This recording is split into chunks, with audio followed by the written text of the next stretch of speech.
sesión primera constitutiva queda a disposición de la comisión. El acta de la sesión segunda ordinaria queda también a disposición de la comisión. El señor secretario dará lectura a la cuenta. Señor secretario. Muchas gracias, señor presidente. Muy buenas tardes, estimados diputados, estimadas diputadas, queridos invitados.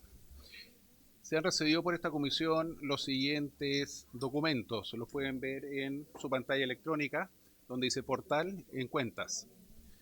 Uno, un oficio reservado del subsecretario de Justicia que, en respuesta a un requerimiento formal de esta comisión, informa sobre la situación de un interno, no puedo develar el nombre, pero ustedes lo pueden revisar después en mi oficina, en un establecimiento penitenciario en relación con la tenencia y uso de equipamiento computacional al interior del recinto. También se recibió en el mismo sentido otro oficio reservado, también de la Subsecretaría de Justicia, estoy hablando de la Subsecretaría de Justicia del periodo anterior, quienes informan sobre la denominada Operación Apocalipsis, adjuntando antecedentes proporcionados por Gendarmería de Chile. Un oficio presidente del señor Sebastián Hernández Ortiz, investigador jurídico, quien solicita una audiencia con esta comisión para exponer acerca de proyectos de su autoría, denominado Academia de Altos Cargos Públicos de Elección Popular. La iniciativa propone crear una institución pública encargada de la formación, certificación y evaluación de competencias de autoridades electas, basada en modelos comparados y orientadas a fortalecer la probidad, la profesionalización y la confianza en las instituciones. También se recibió, presidente, otra nota de la Contraloría General de la República, quien atiende un requerimiento de esta comisión relativo a un eventual incumplimiento administrativo de parte de la ministra de Defensa del periodo anterior por falta de respuesta a un oficio de esta comisión sobre denuncias de acoso y hostigamiento en la escuela de suboficiales del Ejército. La Contraloría informa de que, gracias a su gestión, esa nota ya fue comunicada a esta comisión, de la cual ya se dio cuenta, y por lo tanto da por subsanado la petición. Un correo de Organización de Estados Iberoamericanos remitido por María José Zúñiga, mediante la cual invita a la comisión a la ceremonia oficial de premiación de la cuarta edición del Premio Iberoamericano de Educación en Derechos Humanos, Óscar Arnulfo Romero. La actividad se realizará el 10 de abril de 2026 en el Centro Cultural de España, instancia en la que se presentarán proyectos finalistas y se seleccionará el representante de Chile para la etapa iberoamericana en Bilbao. Asimismo, se adjunta programa de la ceremonia que incluye exposiciones, conciertos y premiación final. Dos oficios del Ministerio Público en respuesta a obligaciones contenidas en la Ley de Presupuestos, las glosas presupuestarias. El primero, que obliga a informar periódicamente sobre las denuncias por violaciones a los derechos humanos recibidas por la institución, incluyendo antecedentes como motivo, fecha, edad, etnia, sexo de la víctima. Y otro, que contiene el total de las querellas por violación a los derechos humanos que tramita la institución, estamos hablando del Ministerio Público, incluyendo antecedentes también como motivaciones, fecha, edad y algunos datos sensibles. Finalmente, presidente, se recibió un correo de un particular quien solicita apoyo para su hijo, que es un menor de edad con graves enfermedades que ha afectado su salud y visión. Expone dificultades económicas para costear su tratamiento en el extranjero y solicita de alguna forma la orientación por parte de esta comisión. Esa es toda la cuenta de su presidente.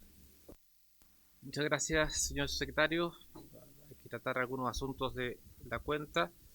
En cuanto al oficio del señor Sebastián Hernández Ortiz, que quiere ser escuchado por esta comisión, yo propongo a esta comisión que quede en el listado según el orden de las solicitudes que se han recibido, que eso está en el punto número 3. En el punto número 5, en cuanto a la invitación para concurrir a la Organización de Estados Iberoamericanos, hacemos cuenta que si se llega a esta invitación y se pone a disposición de los integrantes de la comisión para ver quién está interesado, y eso lo tendrá que ver directamente con el secretario general de la Cámara de Diputados y Diputadas para ver cuál es el procedimiento a seguir, si esta invitación trae acompañado algún tipo de costo, bueno, todo lo que es interno directamente con el secretario general de la Cámara de Diputados y Diputados, lo que está en el punto número 5. Y el punto número 8, yo a la vez soy presidente de la Comisión de Salud, así que propongo que se remitan los antecedentes al Ministerio de Salud, más allá de lo tremendo que es el caso. No podemos caer en el tráfico de influencias. Entonces, en todos estos casos, yo los remitiría al Ministerio de Salud para que ellos se puedan contactar con esta persona y ver el caso que se expone en cuanto a su hijo y la grave enfermedad que aquí se señala que tiene este menor. ¿Habría acuerdo cuanto a aquello? Le pregunto a la comisión. ¿Sí? ¿Acordado? ¿Algún diputado o diputada, algún asunto sobre la cuenta que quiera señalar? Diputado Celedón, sí.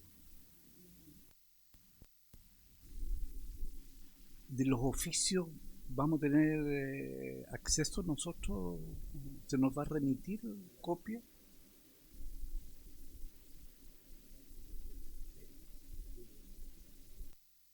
Don Roberto, solamente los oficios públicos, los que vienen en carácter de reservado, yo se los puedo mostrar en mi oficina, solamente. No puede sacar copia nada de ellos, por razones obvias. Pero sí, los públicos sí van a ser remitidos a sus correos. Dos. Los dos primeros. Los dos primeros que están en la cuenta. Son reservados.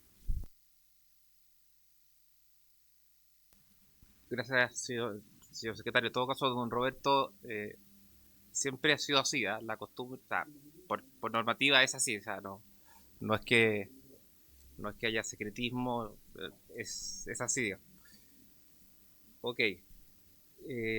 Tomados los acuerdos sobre... perdón, disculpe, diputada Pizarro.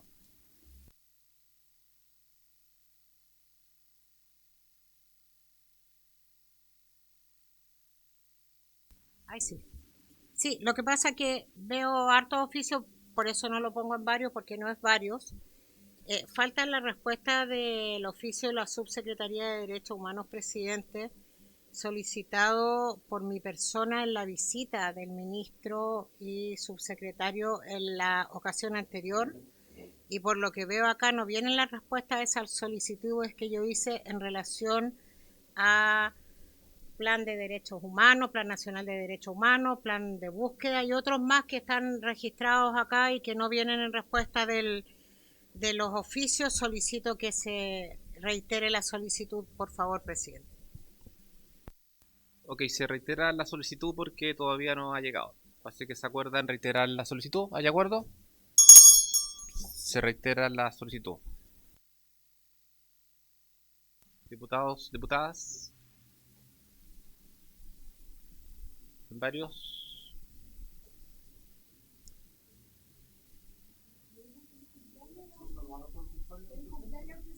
¿Es cumpleaños? Sí, así es. No, son 51 años. 51 años. 51 años. No, muchas gracias. Muchas gracias. Muchas gracias. Muchas gracias. ¿Ah? El regalo es justamente presidir hoy día la sesión de Derechos Humanos. Muchas gracias. Bueno, vamos a partir con el orden de la sesión y entrando en el orden del día. Esta sesión tiene por objeto tratar la siguiente tabla: recibir a los representantes de la comunidad indígena Coyapayote, los cuales están aquí presentes, con el objeto de que expongan acerca de la proliferación y del reconocimiento institucional de comunidades indígenas que carecerían de un vínculo territorial efectivo, las cuales estarían siendo incorporadas en procesos de consulta indígena por diversos órganos de la administración del Estado. Se encuentran presentes los representantes de la comunidad indígena Coyapayote, la presidenta de la comunidad, Ercilla Araya Altamirano, bienvenida, y el asesor Ariel León Bacián, bienvenido. Los dejo con la palabra para que puedan ahí exponer y después los diputados y diputadas le podrán hacer las consultas que ellos estimen pertinentes. Por favor. Ya. Muchas gracias. Buenas tardes a todos. Gracias por recibirlo. Mi nombre es Cecilia Araya, presidenta de la comunidad indígena Payote. Somos de la tercera región y nuestro pueblo se llama el pueblo Coya. ¿Ya? Esta comunidad ancestralmente viene de muchas generaciones y siempre hemos estado en el territorio vinculados, toda una vida. Y resulta que hace un tiempo a otro, cuando el tema del litio, el tema de las empresas que han llegado al territorio, vemos que CONADI empiezan a hacer comunidades y se van al territorio a fastidiarlo la vida porque ellos nunca han tenido vínculo con el territorio, ¿ya? Y empieza el tema con el SEA, que el SEA dice que tienen que consultarlo y nosotros decimos que eso es injusto porque no son del territorio. Si los hermanos fueran del territorio, convengo, pero nosotros los registros que tenemos actualmente nunca lo han tenido. Esto es para poder fastidiar dos cosas, el tema la vida a nosotros, porque siendo transhumantes nosotros tenemos una larga corrida de cordillera a mar, de mar a cordillera, en busca de pasto. Nosotros concentramos mente en busca de pasto, también somos una comunidad que también trabaja en minería, también trabaja en el carbón, hacen telares, ¿ya? Pero acá el tema que con la llegada sobre todo el litio, la fiebre del litio, a nosotros lo ha hecho la vida de cuadro. No tenemos ganas, no es de vivir nuestra vida, porque van, los fastidian, lo insultan, que nosotros vendimos el territorio, que ellos quieren defender el territorio. Nosotros tampoco estamos en contra de las empresas tampoco, pero las cosas, cuidarlas con medio ambiente, todo ordenado, yo creo que todas las cosas tienen que ser equilibradas. El mundo tiene que ser equilibrado para que no haya un desorden, pero acá lo encontramos que estas comunidades son terribles, aparecen en asociaciones, hay comunidades que se apartan y hacen multiroot, hay comunidades que son de otros territorios y vienen a otro territorio a cobrar territorialidad. Por ejemplo, en el proyecto del Salar de Maricunga, una comunidad de Diego Almagro vino a meterse a un proyecto de Frafra porque el SEA lo obligó a que tenían que hacerle la consulta. Entonces, esto se va manoseando, a nosotros se nos complica la vida, ¿ya? A nosotros no los llaman todo el tiempo a hacer las consultas y los dejan afuera y como un tema, acá va un tema político también, ¿ya? Acá los llaman los que viven en la ciudad y los que están en el territorio no los avisan. Y estos personajes aparecen en todos lados. Hay el Consejo del Pueblo Coya que dice que es del pueblo. A nosotros nunca lo ha representado, porque en los momentos más difíciles que hemos vivido, hemos estado que sacar la lucha solo nosotros, ¿ya? Si ellos mueren los animales, no hay pasto, tenemos que bañarlo con agua helada, tenemos que cocinamos con leña, tenemos que ducharlo, meterlo al río, tenemos que hacer nuestra necesidad tras los árboles. ¿A dónde están ellos? Después vienen a reclamar derechos de territorio, porque el SEA dice, ya, alguna empresa minera, por ejemplo, como Kinro, también ellos dicen que tienen que consultarlo porque el SEA lo obliga a estas comunidades urbanas. Son comunidades urbanas que lo obligan a subir al territorio. Yo creo que acá está de mal de CONADI hacia abajo. Yo creo que tienen que averiguar bien, hacer los estudios antropológicos como corresponde, con metodología. Nosotros el año pasado, y hasta este año, antes que llegara este nuevo gobierno, nosotros tuvimos que demandar los 12 ministros, porque querían hacerlo el parque, todo parque, ni siquiera con una comunidad que hicieron la consulta a una sola comunidad que no era del territorio, ¿ya? Nosotros dentro de los parques también a veces pastoreamos, y siempre lo hemos hecho ancestralmente pastoreo, ¿ya? Y nunca hemos impactado, porque sabemos, un tiempo acá, un tiempo otro lado, por eso lo movimos mucho, porque buscamos el equilibrio para no agotar todo, ¿ya? Pero acá no íbamos a tener para hacer las ceremonias, no teníamos para hacer la recolección de hierbas medicinales, ¿ya? Entonces, a través de estas comunidades que aparecen en el territorio, que no son del territorio, a nosotros no hay derecho con nosotros, no tenemos derecho a nada. Los critican, lo humillan, salen en la prensa. Y nosotros tenemos que estar ahí defendiéndolo. Y muchas veces, es triste porque son comunidades urbanas. Tal vez el gobierno, el Estado, tiene el programa del FOSI, de INDA, tiene cultura, para que se desarrolle, pero pelear por nuestro territorio donde hemos defendido toda una vida y hemos estado siempre, encontramos que no es injusto lo que estamos viviendo. Es injusto. Creemos nosotros en la creatividad, el equilibrio, ser razonable en la vida, respetar unos con otros, ¿ya? Pero eso nosotros lo estamos viviendo un infierno. Ustedes vieran cómo me tratan. La otra vez subimos al volcán porque se sube al volcán de muchos años que no se subía a hacer la ceremonia. Para nosotros es importante lo espiritual. Lo espiritual nosotros lo vivimos el día a día. Porque ustedes todo el día, todos los días, todo ser humano tiene que tener la espiritualidad para poder vivir. Tomamos agua, comimos de la tierra, respiramos el aire, tenemos el fuego, tenemos elementos de la vida de nuestra madre tierra. Por eso es importante ser el tema de las ceremonias, los rituales. Eso no hay tregua con nada, porque eso es lo que lo da la vida de vivir del día a día. Pero acá lo encontramos con comunidades que el Estado le permite, y algunos políticos, sacar comunidades de la nada, como salmueras, se reproducen, ¿ya? Y ahí quedamos nosotros. Entonces es injusto. Hay asociaciones que están dentro de la misma comunidad y el SEA obliga a hacerle la consulta. Si está dentro de la misma comunidad no puede pasar 2 veces el platillo. Si la comunidad es su referente. O si una junta de vecinos no puede adquirir, ser consultada por el SEA o beneficio con otro. Son cosas distintas. Entonces nosotros venimos a apelar de la buena fe. Yo creo que aunque en muchos lugares que debe investigarse bien las comunidades indígenas que se arman. ¿Ya? Y parar un poco en la tercera región es mucho. Ahora los hermanos mapuches se van allá a pelear territorio. Hay una hermana colombiana que se casó con un chileno que se hizo una comunidad indígena. Estamos viviendo un infierno. De verdad. Nosotros tenemos que hacer el día a día, de ver el tema de nuestros animales, darle, buscarle la comida, más que vivir en una zona seca, que es imprescindible el agua. Tenemos que buscar nuestra forma de vida, nosotros no vamos a dejarla. Vamos a morir ahí. Porque es nuestra lucha, es nuestra convicción, es nuestra cultura. ¿Ya? Pero las empresas permiten, y no le dice al SEA, señor SEA, ¿sabe qué? Esta comunidad no es de acá. ¿Cuántos años han hecho los estudios y no han salido? ¿Por qué ahora? Demanda tras demanda, pelea tras pelea. Por favor, yo les vengo a pedir, por favor. Somos humanos nosotros. Tenemos derecho a vivir en paz en nuestro propio territorio. Deben investigar, deben cortar para que el mundo equilibre. Gracias. Le dejo la mano a Ariel. Por favor, discúlpeme. Un minuto antes, por favor. No sé si la diputada Hernando quiere intervenir ahora o escuchar primero al invitado. Ya. Intervenir sobre el tema. Sí. No quiero intervenir sobre el tema, pero puede ser antes de Ariel, porque además él es abogado, así que...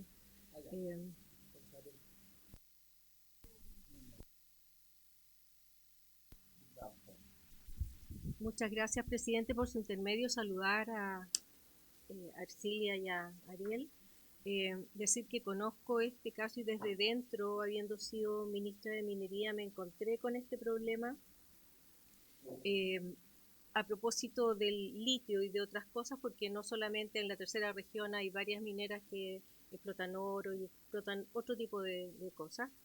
Y la solicitud que hicimos en ese minuto como ministerio al Ministerio de Desarrollo Social fue que pusiera de alguna manera un orden al tema de la creación de nuevas comunidades y al reconocimiento de nuevas comunidades. Yo creo que todas aquellas personas que pertenecen a alguna etnia tienen el derecho a ser reconocidos como miembros de esa etnia, pero eso no significa que sean miembros de una comunidad que hace actividades en el territorio y que tiene actividades ancestrales allí, como es la comunidad Coyapayote. Entonces, desde ese punto de vista, hacer fe de que lo que está diciendo la hermana Ercilia es absolutamente cierto y que se hace urgente que el Ministerio de Desarrollo Social se haga cargo de este problema, porque los recursos que fluyen desde las empresas mineras son muchos y eso es un incentivo para formar nuevas comunidades en todas partes. No solamente ocurre en la tercera región, también ocurre en la segunda. Así es que pediría también a la comisión, si así lo estima pertinente, por su intermedio, presidente, el oficiar al Ministerio de Desarrollo Social para hacer ver este problema. ¿Tomamos el acuerdo al tiro o puedo escuchar a Mariel primero? ¿Tomamos el acuerdo al tiro, diputados? ¿Hay acuerdo de oficiar al Ministerio de Desarrollo Social? ¿Sí? Diputado Celedón. El diputado Celedón quiere intervenir. Lo que yo escucho es una denuncia sobre proliferación de comunidades indígenas sin vínculo territorial. Entonces, eso es lo que...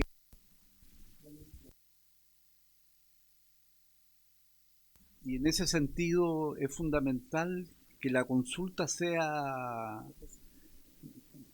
en relación al tema que a la comunidad le preocupa, porque sería proliferación, o sea, que no tienen raíces en el territorio, digamos, y se estarían afectando. Yo no conozco el tema, yo hago fe de lo que se está diciendo, para hacer la consulta de la manera más precisa posible, porque entiendo que por razones quizás de búsqueda de fuentes de trabajo emergen grupos que no, y que de alguna manera no respetan los que están, las comunidades que están localizadas, que tienen historia y raíz en el territorio.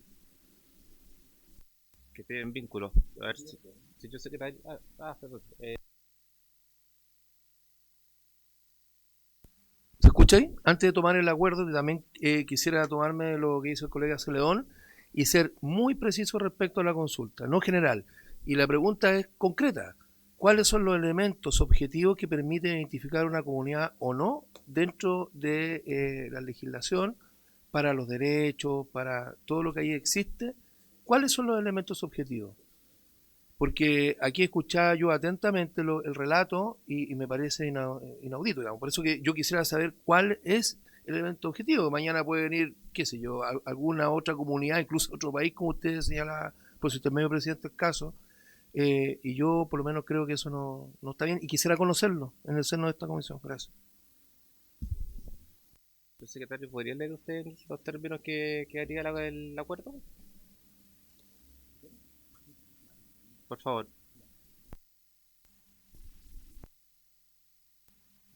Primero, si me permite, presidente, algo para entender la dinámica de los micrófonos de la sala. El que quiera hacer uso de la palabra simplemente tiene que presionarlo una sola vez. Y a nosotros como secretaría nos informan que hay un diputado con un orden de prelación que les va a aparecer a ustedes también, que quiere hacer uso de la palabra y después no es necesario volver a accionarlo. Simplemente la secretaría, a criterio del presidente, empieza a dar el uso de la palabra. Ya. El oficio que estaría dirigido al Ministerio de Desarrollo Social sería, en primeros términos, como lo dijo el diputado Basaletti, en primer lugar, para que informen a la comisión cuáles son los elementos objetivos que permiten acreditar la comunidad para efectos de los otorgamientos de beneficios sociales. ¿Ya? En segundo lugar, y si ustedes lo tienen a bien, es que den cuenta, ¿verdad? Si lo tienen a bien, podría decir que compartan los registros que tienen y que den cuenta dentro de lo mismo del tiempo que esas comunidades han estado en asentamiento en dicho lugar. Porque al parecer el problema es un problema de asentamiento histórico. Por lo tanto, ayudaría al criterio de saber cuál es el tiempo y cuáles son las fórmulas y criterios para que ellos hayan identificado ese asentamiento histórico de dichas comunidades. ¿Me parece bien?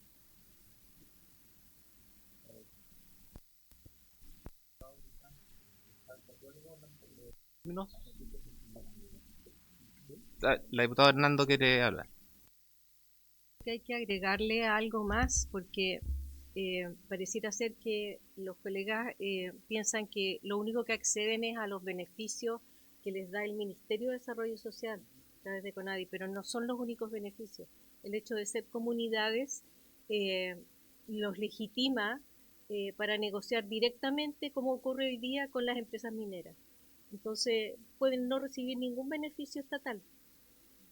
Y por lo tanto, a mí me parece que hay alguna otra trascendencia que habría que hacer reflexionar, no sé de qué otra manera decirlo, al Ministerio de Desarrollo Social de cómo enfrentar este problema.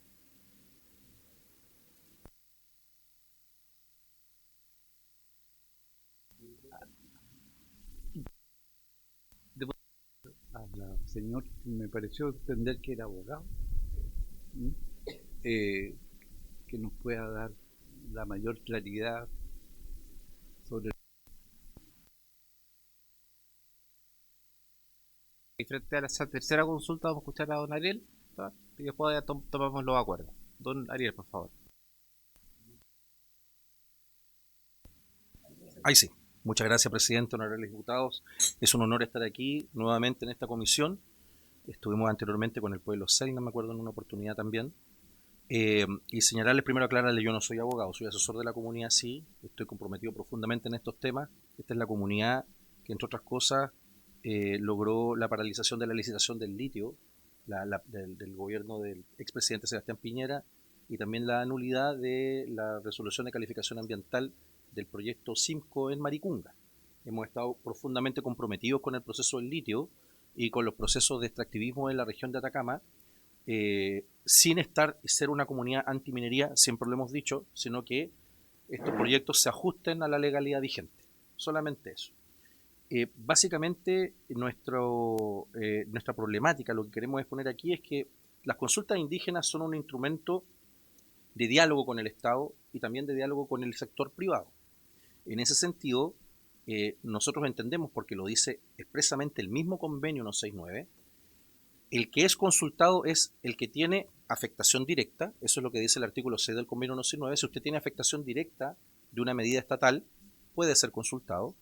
Y además, el convenio 169 habla de territorialidad. Si usted ocupa el territorio y tiene una ocupación ancestral, también debe ser consultado. Lamentablemente, en virtud de el aumento de los proyectos extractivos en la región de Atacama, se ha producido un fenómeno de aumento, proliferación desproporcionado de comunidades y asociaciones indígenas que, a nuestro entender, intentan participar en las consultas indígenas solamente para efectos de obtener beneficios económicos. Cuando nosotros presentamos las demandas que les señalé, no había ninguna comunidad, las territoriales sí, que son alrededor de 6 comunidades, que sí estaban reclamando por el hecho de que se estaba invadiendo el territorio sin consulta indígena. Pero no había ninguna organización más. Cuando nosotros ganamos esas demandas, comenzó esta emergencia, esta proliferación, que sospechosamente vino acompañada con cartas, con intentos de diálogo, presentaciones al ministerio, y ahí la diputada Hernando, que en ese tiempo era ministra de Minería, tuvo protagonismo, recibió esas cartas y esa intervención, esa solicitud de estas comunidades y organizaciones que no son territoriales. ¿Qué alegan ellos? Que el territorio Coya es una suerte de territorio único y que todo es de todos, una suerte como de comunismo primitivo, ¿no? Que jamás existió en los pueblos originarios ese comunismo primitivo, porque mi territorio tiene delimitación, mis cultivos son míos, mis animales son míos, también hay animales y terrenos comunes, evidentemente eso también existía en la ancestralidad, pero el alegato de ellos es como que todo es de todos, y eso evidentemente no tiene sustento en la realidad. Son organizaciones que están radicadas en Chañaral, que están radicadas en Tierra Amarilla, en Sierra Gorda, en otros lugares, en otras comunas, que son alejados a los salares donde está el litio, pero ellos insisten en que ellos tienen territorialidad. ¿Qué es lo que ocurre? Que esto provoca una profunda distorsión en las consultas indígenas, no solamente las ambientales. Por ejemplo, nosotros tenemos las consultas de Corfo, la ruta de los 6.000, donde por la participación que se les concede en esas consultas, estas comunidades lo que hacen es llevar esa documentación al CEA a decir, mire, me reconoció el Ministerio de Cultura, me reconoció Corfo en este territorio, reconózcame usted también, señor Servicio de Evaluación Ambiental, en la consulta ambiental de los salares por el litio. Y van derechamente a intervenir para efectos de recibir compensaciones. En definitiva, lo que nosotros estamos alegando es que existe un desorden en torno a la territorialidad indígena, que está promovida lamentablemente por varios elementos. Uno, por CONADI. CONADI, lamentablemente, en el territorio lo que ha hecho es constituir comunidades y asociaciones indígenas a destajo, sin tener fundamento en informes antropológicos suficientes para efectos de conceder territorialidad a esas comunidades en esos lugares. Segundo, el Servicio de Evaluación Ambiental, que ha tenido una manga ancha en la interpretación de la consulta indígena, y a comunidades que no tienen ningún tipo de indicio de pertenecer al territorio, los incluyen en esas consultas ambientales. En conjunto con ello, existen otros organismos también que tienen esa misma manga ancha, lo hemos visto en Corfo, lo hemos visto en el Ministerio de Cultura y en otros ministerios, consultas que son utilizadas por estas comunidades para poder ingresar sin fundamento a las consultas ambientales. Nosotros creemos que esto es vulneratorio del Convenio 169 porque estas comunidades no tienen afectación directa. Por ejemplo, en las consultas ambientales a usted lo consultan por los impactos, por los perjuicios que evidentemente provoca toda empresa, ¿no? La minería es bien dura, ustedes saben, ¿no? Tienen que hacer hoyos en la tierra, tienen que desviar ríos. Bueno, si esa persona no usa ese río, si esa persona no recibe polvo, si esa persona no vive en el lugar donde se hace esa extracción, mal puede tener un impacto. En el gobierno anterior, lamentablemente, tuvimos la consulta del Parque Nacional Maricunga. En ese Parque Nacional se aceptó la participación por parte de la ministra Maysa Rojas de una comunidad de estas comunidades, digamos, que son extrañas al territorio, y finalmente la consulta terminó solo con ella. Negaron la participación, negaron la etapa de conclusión y de acuerdo definitivo de la consulta a todas las comunidades territoriales, y solamente terminaron la consulta con la comunidad no territorial que había alegado en un último momento acceso a esa misma consulta. Nosotros decíamos que esta comunidad que no vive en el territorio, que no tiene animales en el territorio, que no cultiva en el territorio, ¿qué van a aportar a la consulta del Parque Nacional? A la zonificación, a dónde están las hierbas medicinales, dónde están los animales, los llamos, las chinchillas. No conocen el territorio. Mal podrían aportar. Nosotros entendemos que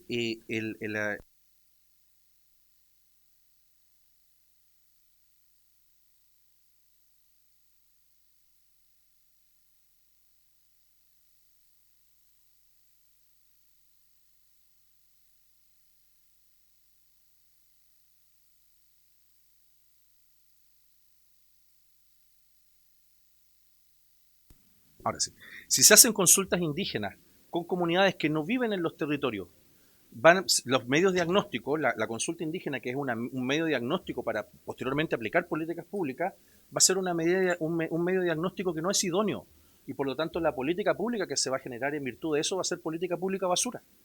Y en este instante, con la manga ancha que tiene la CONADI, el SEA y otros organismos de incluir de manera indiscriminada a cualquier comunidad o organización a las consultas indígenas sin tener base territorial, sin tener afectación directa, tenemos política indígena ambiental basura, y ahí está el tema de la permisología, que entiendo que a un sector político le importa mucho este tema, y tenemos también política indígena basura, porque le están consultando a comunidades que no son afectadas por esas medidas.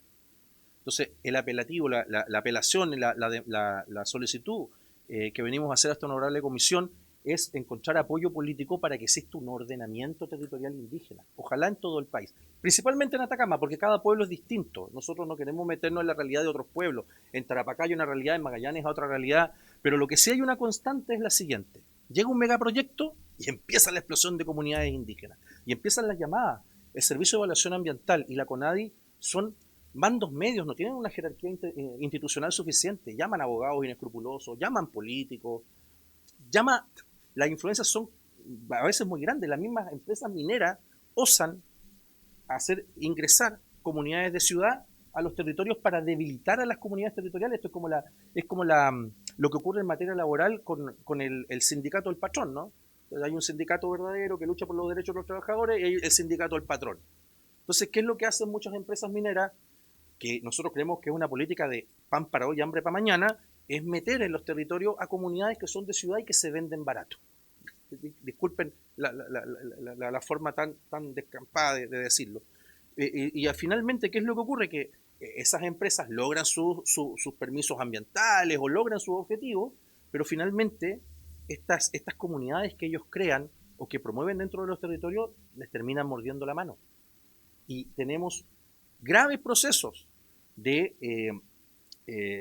empresas mineras que no pueden desarrollar sus proyectos por influencia de estas mismas comunidades que ellos mismos ingresaron en el territorio.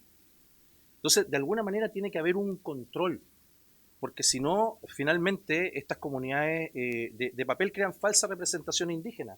Nosotros en la región de Atacama tenemos un Consejo Coya. Nosotros decimos, ¿ese Consejo Coya es legítimo? Sí, pero en su territorio, en el territorio de las organizaciones donde ellos tienen representación, pero no en toda la región de Atacama.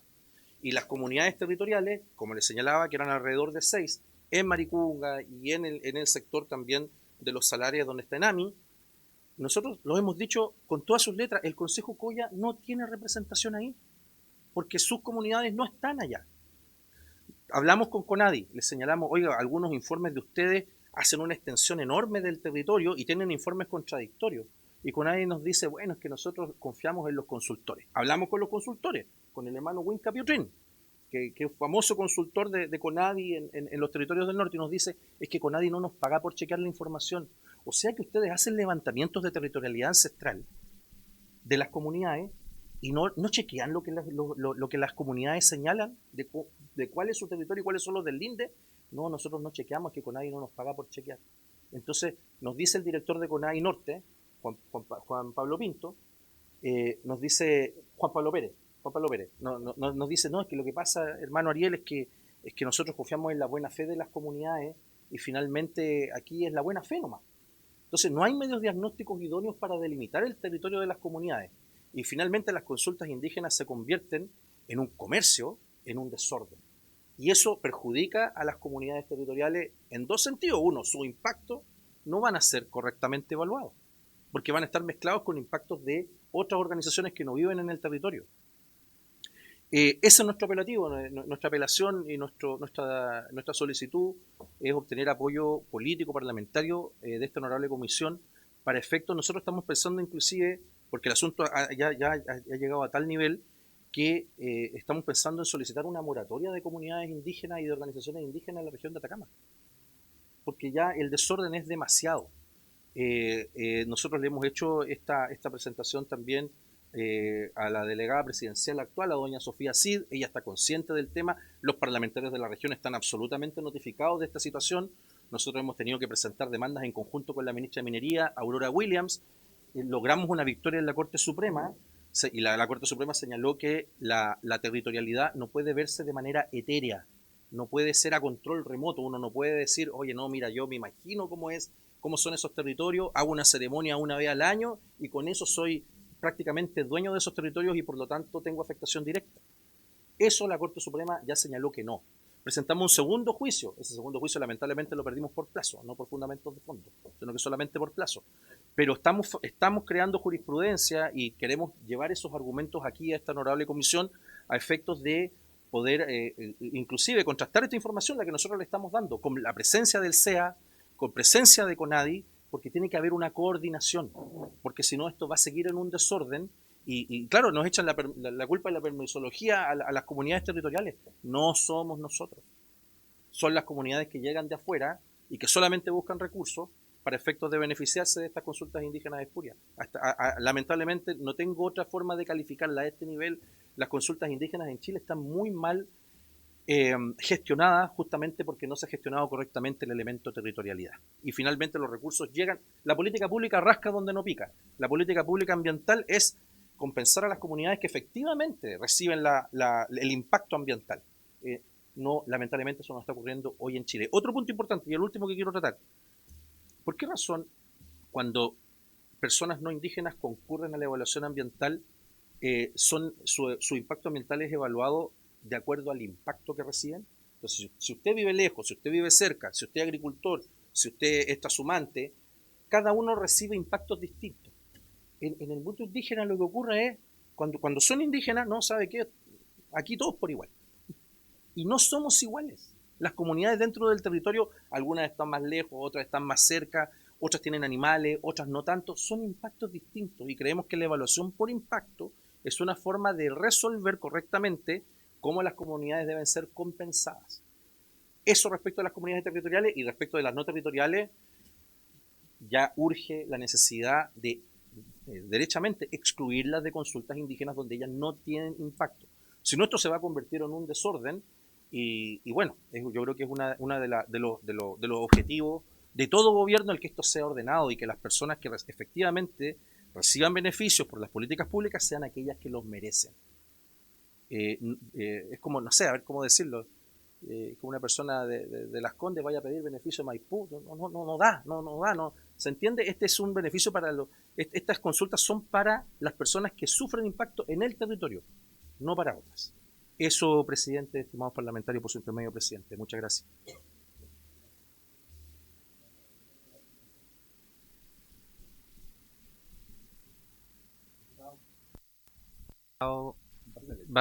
Diputado Basaletti. Muchas, presidente. Muchas gracias, presidente. Muchas gracias por su exposición. Yo quiero ver si tenemos un acuerdo de poder oficial, porque efectivamente hay que contrarrestar esta información, este relato. No tengo razones para dudar de ello, pero para que sea útil el trabajo que nosotros desempeñemos, pienso fundamentalmente, y esto es lo que quiero proponer, señor presidente, solicitar hoy día en términos cuantitativos, solamente cuantitativos, cuáles son las cantidades de requerimientos de las comunidades que están, digamos, bajo la lógica de autodeterminación, siendo evaluadas por la CONADI, particularmente en el territorio que señalan ustedes.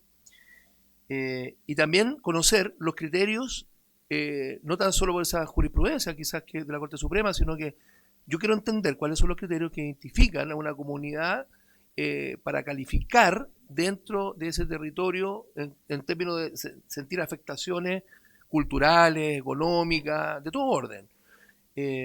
Eso, por su intermedio, señor presidente, es lo que solicito. Gracias, diputado. Diputada Valdebenito.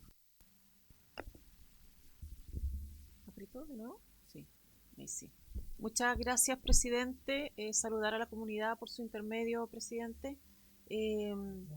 Bueno, la verdad es que con la información y el relato entregado por la comunidad, no quiero decir desconcertada, pero sí quedo algo impresionada con la información que nos entregan. Me parece importante lo que menciona el diputado de poder también contrarrestar un poco esta información. Y claro, yo lo escuchaba mencionar de que esta información o que esta territorialidad y todo está de parte de la institucionalidad, se espera la buena fe de las comunidades en cuanto a la información que han ido entregando, pero también subentiendo que esto mismo se está utilizando de mala fe por entidades que no tienen una orgánica y una vinculación efectivamente con los pueblos indígenas. También entiendo que finalmente esta consulta indígena tiene una finalidad de obtener cierta compensación por parte del Estado a través de la institucionalidad correspondiente, pero no sé si me equivoco, que reciben también una compensación por parte de la industria, en este caso la minería, ¿sí? Bueno, creo que ahí es sumamente importante el rol que cumple la CONADI, por los antecedentes o la información antropológica que ustedes mencionaban. Creo que es importante poder contar con la información antropológica de la etnia correspondiente para poder tener algo objetivo con el cual poder determinar, más allá de la buena fe, de lo que pueda informar una comunidad indígena. Y para esto, dada mi ignorancia también un poco en el tema, señor presidente, solicito tenga bien poder citar al CONADI nacional de tal manera de poder conocer un poco cuál es el presupuesto, si efectivamente cuentan con la orgánica, cuentan con el recurso humano, cuentan con el presupuesto como para poder abordar esta situación a nivel nacional, no solo con esta comunidad, de tal manera de poder organizar también territorialmente un poco esta situación, más aún cuando hay recursos del Estado involucrados y que hoy día se están entregando, según el relato de la comunidad, de manera indiscriminada de acuerdo a la buena fe. Eso, presidente. Gracias, diputada Valdebenito. Diputada Pizarro. Muy buenas tardes, junto con saludar a las y los invitados que nos acaban de exponer. voy a hacer una consulta en función de lo que logro comprender. Lo que yo logro comprender de esto es que la empresa minera está haciendo un negocio en aquellos territorios que tienen recursos en alta cantidad como el litio, donde se crean supuestas comunidades indígenas que luego van y negocian directamente con las mineras. Eso es, que no son indígenas y que van y que negocian. Les estoy preguntando para poder hacer una solicitud. Quisiera saber si es eso en síntesis. ¿Puede ser, presidente? Adelante. Ahí sí. Por su intermedio, presidente, diputada, sí y no. O sea, hay posibilidad de acordar directamente siempre con las empresas mineras, pero también está la evaluación ambiental. Y la evaluación ambiental también media, pero también, evidentemente, paralelamente es posible, la que la legislación lo permite, hacer acuerdos privados, digamos, o particulares entre privados. Es posible. Poder hacer mi solicitud. Entonces, puedo entender que hay comunidades indígenas ficticias que hacen el negocio con esto. Es parte de, entiendo. Ya. Lo que pasa que, presidente, yo quería solicitar también un oficio al Ministerio de Minería en relación en esta zona, cuántos negocios se han hecho con comunidades indígenas, por lo que le entendí también a la diputada, con comunidades indígenas y de cuánto tiempo están estos asentamientos indígenas donde se están haciendo estos acuerdos. Quisiera enviar un oficio al Ministerio de Minería en ese sentido. Solamente para precisar, diputada, ¿desde hace cuántos años? ¿Pero desde cuándo? ¿Desde el 2000?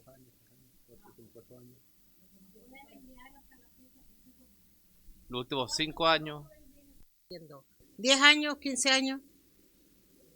¿Los últimos 10 años, 15, 20? Sobre. O sea, prefiero 20 años. Okay.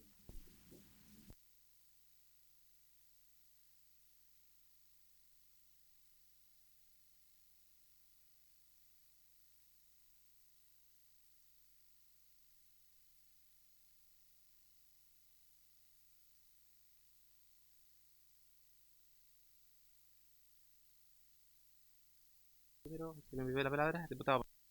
Gracias. Por su intermedio, presidente, me gustaría hacer un par de consultas que pueden complementar las consultas que ya están haciendo mis colegas. ¿Qué comunidades concretas estiman ustedes que carecen de vínculo territorial efectivo? Segunda, ¿en qué procesos de consulta fueron incorporadas y por qué órgano del Estado? Tercero, ¿qué criterio alternativo proponen ustedes para acreditar vínculo territorial efectivo? Cuarto, ¿su cuestionamiento recae sobre la constitución de comunidades o solo sobre su incorporación a consultas determinadas? Y quinto y última, ¿qué antecedentes documentales pueden aportar para sostener la falta de vínculo territorial en los casos cuestionados? Eso. Por su intermedio, presidente. Básicamente nosotros vemos tres fenómenos acá, que son las comunidades multiroot, que son comunidades que se dividen. Son comunidades de un territorio, legítimas en un territorio, pero se dividen para pasar el platillo 2 o 3 veces. Lamentablemente eso la CONADI lo permite. Segundo fenómeno, las comunidades invasores territoriales, que son comunidades legítimas en su territorio, pero que mediante informe antropológico falso, invaden territorio que nunca les perteneció. Y ahí tenemos casos brutales, porque, por ejemplo, cuando nosotros estuvimos en el juicio con la ministra Aurora Williams, en contra de estas comunidades invasoras, el Consejo de Defensa del Estado emitió un informe donde señaló que en 17 evaluaciones ambientales previas realizadas por el Servicio de Evaluación Ambiental, estas comunidades no aparecían. Y a pesar de ello, seguían demandando y seguían alegando y mostraban un informe de CONADI. Pese a que habían 17 evaluaciones ambientales. Ustedes saben cómo son las evaluaciones ambientales del SEA, son súper fuertes. no había presencia alguna de estas comunidades invasoras en el territorio. Y el tercer fenómeno, está el multiroot, están los invasores territoriales y están las comunidades de papel. Que las comunidades de papel es un fenómeno que se da de comunidades que son formadas por personas que nunca fueron indígenas. Y que a inicios de la ley indígena, como no habían comunidades, no habían indígenas reconocibles, la institucionalidad los reconoció como tales. Les dio acreditación, les dio la autoidentificación, que se llama exactamente la letra C, los acreditó como indígenas, les dio la categoría de comunidad y después les dieron tierra. Entonces ya están consolidados ahí. Estos tres fenómenos son lo que nosotros denominamos las comunidades fantasmas o comunidades, digamos, no territoriales.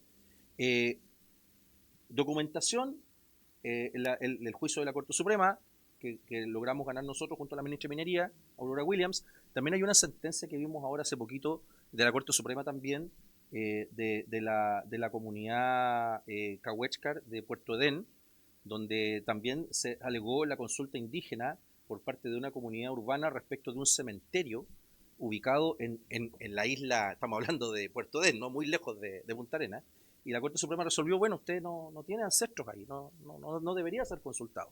Ahí también hay un segundo antecedente, está este informe del Consejo de Defensa del Estado, ¿no? Que esta comunidad que alegaba ser incluida en la consulta del CEOL de Codelco, ¿no? En el Salón de Maricunga, en 17 evaluaciones ambientales previas, nunca había sido identificada en el territorio, y a pesar de eso, el CEA promueve, digamos, la participación de estas comunidades. No sé cuál era en el caso del contrato especial de operación de litio de Laguna Verde, donde el Consejo Coya llevó a comunidades diaguitas. Los hermanos diaguitas están en la zona de Atacama al sur.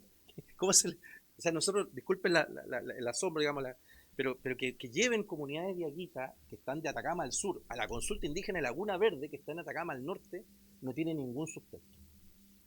Esos abusos, nosotros creemos que la consulta indígena es un derecho necesario. Es un derecho muy necesario porque antes, ¿qué ocurría? Nos tiraban el relave encima nomás. No había compensación ambiental. Nos teníamos que comer el polvo, nos teníamos que comer los relaves, los impactos ambientales de manera brutal. Y ahí están muchos proyectos, como por ejemplo ahora que estuve hace poquito en Tarapacá, el proyecto Cerro Colorado está a 4 kilómetros del pueblo, los hermanos están llenos de cáncer. Se supone que con la consulta indígena eso no debería ocurrir. Por lo tanto, la consulta indígena es un elemento necesario, pero no se puede abusar de él. Y lamentablemente, esta visión de que todos los indígenas son buenos tampoco es real. Hay hermanos que abusan de sus derechos y eso tiene que ser, nosotros que en esta comunidad que es víctima de ello, tiene derecho a reclamar. Oye, aquí hay una distorsión, esto no está bien, no está bien hecho. Las comunidades tienen que comportarse a la altura. Es un fenómeno excepcional, por cierto, sabemos que no todas las comunidades lo hacen, pero cuando empiezan los megaproyectos, empieza a ocurrir estas urgencias. Y lo queremos decir con todas sus letras, sabemos que hay muchos hermanos que se van a ofender. Bueno, la verdad es que nosotros estamos por nuestra supervivencia, no por velar que un hermano se ofenda o no. Y la supervivencia nuestra es justamente que las personas que viven en el territorio participen digamos, de estos mecanismos de manera justa y ordenada. Sí, tenemos invasión territorial en el territorio desde hace mucho, promovida también por la minería, lamentablemente.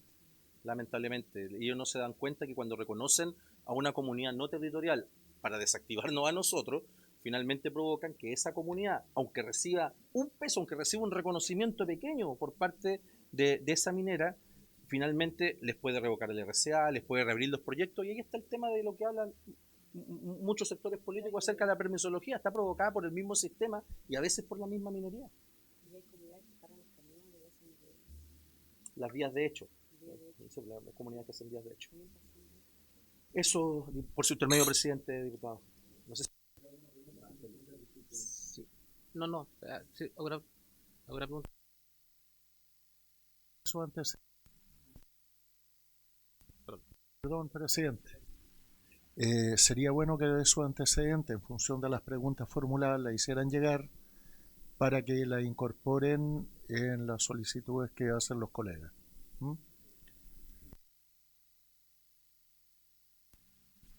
Sumarme a lo del colega en términos de aprovechar que ustedes hablaban por su intermedio, presidente, de 6 comunidades que están reconocidas, que territorialmente están ahí. También sería bueno tenerlo como antecedente a la consulta que estamos requiriendo a la autoridad, a la CONADI, al Servicio de Evaluación Ambiental, en fin, para contrarrestar. Sí, vamos a leer todos los acuerdos para poder votarlos. No, el diputado Saleo, por favor. Sí.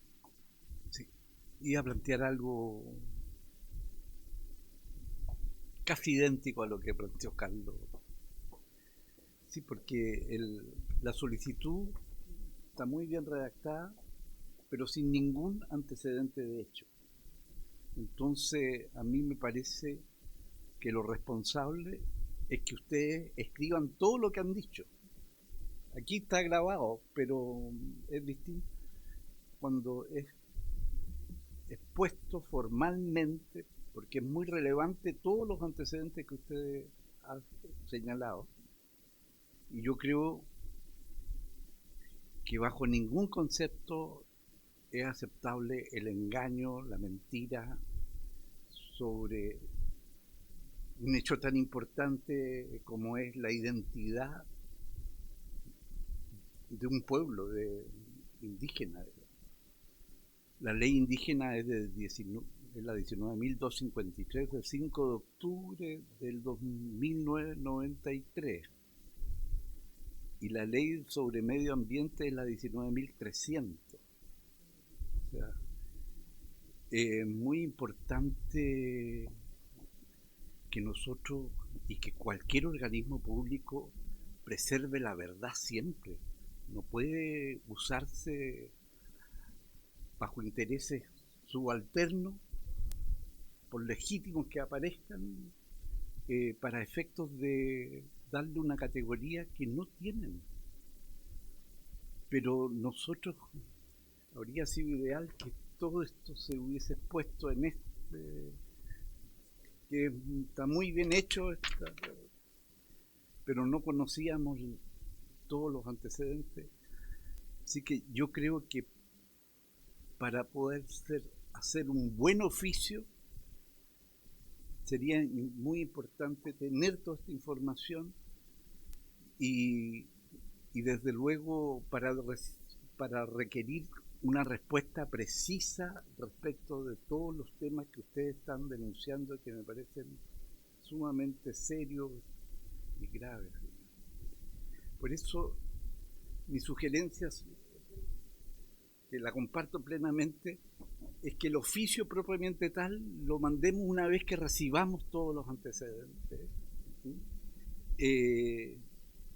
para poder acompañarlo y tener respuesta pertinente a lo que la comunidad Coya, Pai, Otea lo está requiriendo. Lo que propongo es lo siguiente: vamos a adjuntar las preguntas y una vez que lleguen las respuestas se van a complementar. Que es lo mismo que usted señala, digamos, exactamente lo mismo, pero de otra forma. O sea, se van a adjuntar las preguntas y una vez que llegue la respuesta se van a complementar con las consultas que ellos hacen hoy día. No tenga ningún temor, que cada una de las respuestas que lleguen a estas preguntas se van a complementar con lo que se ha consultado hoy día por el diputado. ¿Ya? Ahora lo que me gustaría, para ya pasar al segundo tema, que se pudiera leer cada uno de los acuerdos para votarlo y así poder pasar al segundo tema, por favor. Gracias, presidente. Vamos a ver si esta secretaría comprendió bien todo. Primero, hay 2 oficios, ¿ya? El primero de ellos va a 3 instituciones: el Ministerio de Desarrollo Social y Familia, la Dirección Nacional de la Corporación Nacional de Desarrollo Indígena y el Servicio de Evaluación Ambiental. Son los 3 destinatarios. Este es el texto que propone la Secretaría, para que informen y remitan antecedentes relativos a los procesos de identificación, registro y participación de comunidades indígenas en el marco de la consulta previa regulada por el convenio número 169 de la OIT y del decreto supremo número 66 del Ministerio de Desarrollo Social y Familia, particularmente en la región de Atacama. Lo anterior, acá es importante, atendía la preocupación manifestada por diversos actores territoriales respecto de eventuales incorporaciones de agrupaciones cuya existencia representatividad o vinculación territorial no se encontraría suficientemente acreditada, lo que podría incidir en la correcta aplicación de los procesos de consulta indígenas en proyectos de inversión, especialmente en el sector minero.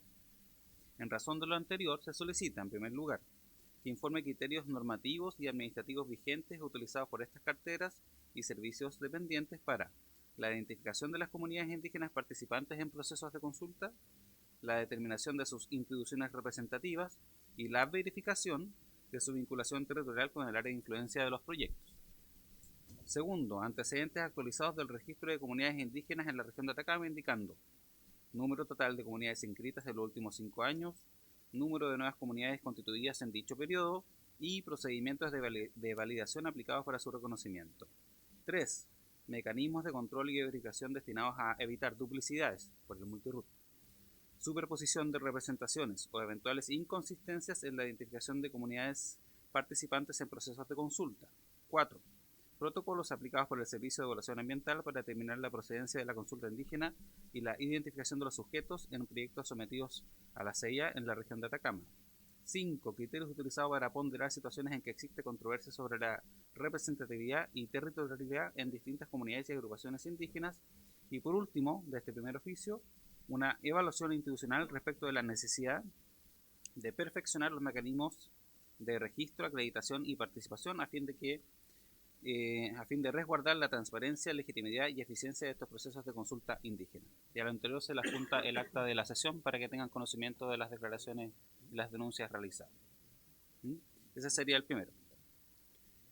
Y el segundo, que es la solicitud de la diputada Pizarro, sería al Ministerio de Minería para que sirva informar y remitir antecedentes relativos a existencia de acuerdos, contratos o cualquier tipo de relación jurídica y económica celebrada entre empresas del sector minero y comunidades indígenas dentro del territorio nacional durante los últimos 20 años. Lo anterior, ya que entrega el contexto, en el contexto de análisis de los mecanismos de vinculación entre proyectos de inversiones mineras y comunidades indígenas, particularmente en el marco de los procesos de consulta previa indígena regulados por el Convenio 169, así como otros instrumentos de participación y relación comunitaria desarrollados por la empresa. En razón de lo anterior, se solicita específicamente que informe el número total de acuerdos, convenios o contratos celebrados entre empresas mineras y comunidades indígenas en los últimos 20 años, con datos disgregados por región, tipo de proyecto y tipos de instrumento, identificación de los principales tipos de beneficios económicos y compensatorios involucrados, tales como transferencias directas, financiamiento de proyectos, acceso a empleos, a capacitación y participación de utilidades o otros mecanismos análogos. 3. Información disponible respecto de la participación de comunidades indígenas en dichos acuerdos, indicando el número de comunidades involucradas si se trata de comunidades formalmente registradas en CONADI y existencia de mecanismos de verificación para su representatividad. 4. Antecedentes sobre la existencia de registros públicos, catastros o sistemas de seguimiento de estos acuerdos por parte del Ministerio o de otros organismos vinculados. 5. Evaluación institucional sobre la necesidad de avanzar hacia mayores estándares de transparencia, trazabilidad y regulación de este tipo de acuerdos, considerando el impacto territorial y los procesos de consulta indígena. Y por último, la información respecto de eventuales coordinaciones entre el Ministerio de Minería con el Ministerio de Desarrollo Social y Familia y el Servicio de Evaluación Ambiental en materias relativas a consultas indígenas y relaciones comunitarias con los proyectos mineros. Ese sería el segundo oficio. Al parecer, la diputada Pizarro quiere decir algo.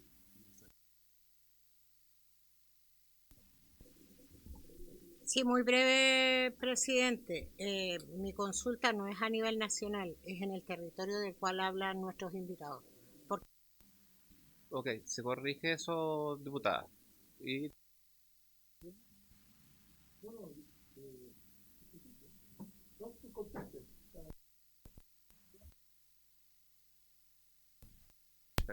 ¿tomamos el acuerdo?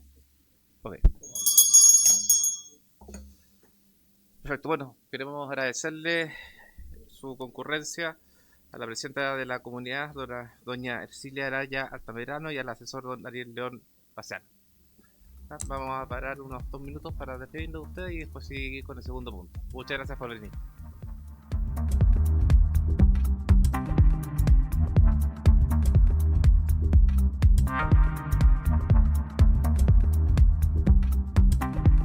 Seguimos, entonces, como punto número 2, consiste en recibir a la directora del Servicio Médico Legal y al director del Registro Civil y de identificación a fin a que se refieran al retraso en el proceso de identificación de cuerpos recientemente dado a conocer en un reportaje televisivo, así como a las eventuales inconsistencias en las cifras de cuerpos bajo custodia del Servicio Médico Legal en comparación con la información proporcionada al Congreso Nacional en el contexto de la tramitación de las leyes de presupuesto del sector público. Para este objeto se encuentran presentes por el Servicio Médico Legal la directora doctora Marisol Prado Villegas, bienvenida. La jefe de gabinete subrogante, ¿está presente? Ah, ya, perfecto. Doña Daniela Acuño. Por el Servicio de Registro Civil e Identificación asisten el director don Omar Morales Márquez, bienvenido. El jefe de gabinete don Daniel Pizarro Vega, bienvenido. El asesor don David Enrique Fuentes, muy bienvenido. El jefe del Subdepartamento de Operaciones y de Identificación Subrogante, don Mauricio González Barrios, bienvenido. Bueno, sin más que decir, por favor, ¿quiere partir por favor? Del Servicio Médico Legal, señora o doctora, mejor dicho, doña Marisol Prado Villegas, por favor. Vale. Muchísimas gracias por su intermedio, señor presidente. Quisiera saludar a toda la comisión. Lo primero quisiera decir que el Servicio Médico Legal tomó conocimiento del reportaje emitido recientemente por el Canal 13, en el cual aborda distintas situaciones relacionadas con su funcionamiento. Al respecto, quisiéramos decir que es necesario precisar que el contenido presentado no corresponde al trabajo realizado por el Servicio Médico Legal, no incorpora antecedentes claves para comprender adecuadamente los procesos del servicio y además incluye algunas declaraciones de funcionarios o funcionarias que actúan a título personal sin representación ni autorización y con desconocimiento del quehacer institucional. Es importante señalar que el registro y difusión de imágenes al interior de las dependencias periciales, así como de los cuerpos bajo custodia judicial, se encuentra estrictamente prohibido por tratarse de evidencia vinculada a investigaciones penales.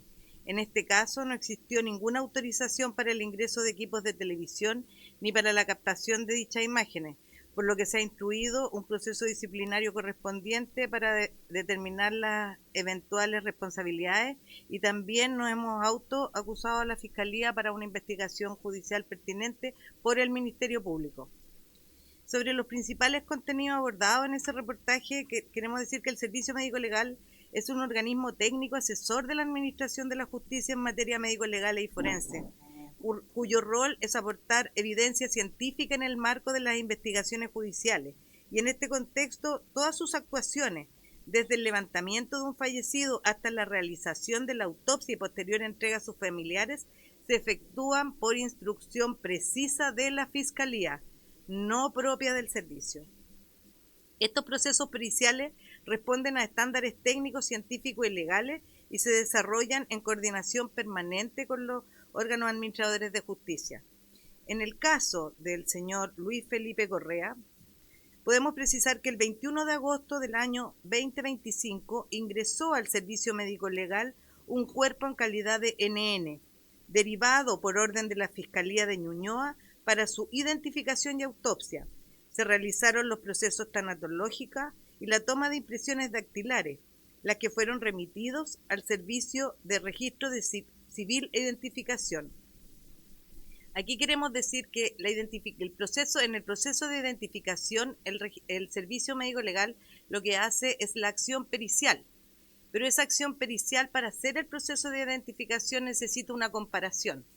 Toda comparación que se hace para la identificación corresponde a los registros que existen en el Registro Civil e Identificaciones, salvo las que se hacen a solicitud de la Fiscalía para la comparación de ADN con familiares cercanos y que van vía oficio para la toma de muestra de esos familiares. La primera respuesta recibida el 25 de agosto fue que no se lograron establecer identidades. Posteriormente se reiteró la solicitud de identificación el 15 de septiembre, manteniendo el cuerpo bajo cadena de custodia a la espera de nuevos antecedentes y a la respuesta del Registro Civil de Identificación.